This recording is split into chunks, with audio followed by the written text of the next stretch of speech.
Mesdames, Mesdemoiselles, Messieurs, bienvenue dans la quotidienne des marchés du FX. Nous sommes le mardi 25 août 2015. Wall Street a fini en territoire négatif après avoir enregistré sa plus forte baisse depuis 4 ans.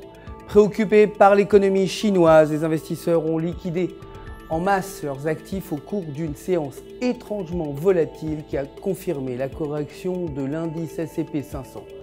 Le Dow Jones a reculé de 3,57%, le S&P 500 de 3,94% et le Nasdaq de 3,82%. Le titre Facebook a cédé 4,61%, clôturant à 82,09 $.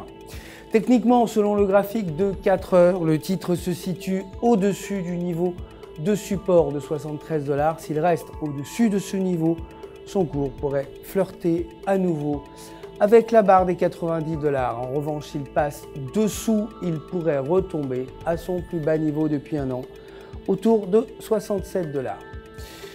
Le dollar s'est inscrit en baisse face à la plupart des autres devises après le très net repli des bourses chinoises dans la nuit, qui a alimenté les craintes d'un ralentissement de la deuxième économie de la planète, faisant naître de nouveaux doutes quant à la date du relèvement des taux d'intérêt par la Réserve fédérale.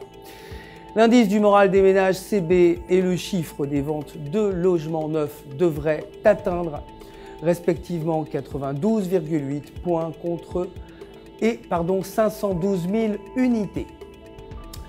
La livre sterling, quant à elle, a progressé face au dollar pour finir à 1,5757, à l'instar de l'euro qui a gagné 1,99% pour finir à 1,1603, son plus haut niveau depuis 8 mois sur fond de dégringolade des bourses mondiales dans la perspective d'une récession en Chine.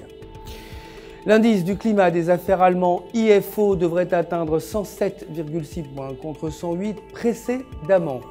Du côté des matières premières, l'or a fini en baisse hier à 1152 $ l'once et le pétrole a chuté de 4,20% à 38,37 $ le baril. Techniquement, selon le graphique de 4 heures, le pétrole est sur une tendance baissière et flirte avec la bande inférieure de Bollinger.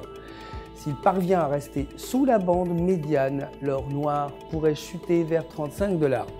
S'il franchit en revanche ce niveau, la tendance pourrait s'inverser et le refaire monter aux alentours de 42 $.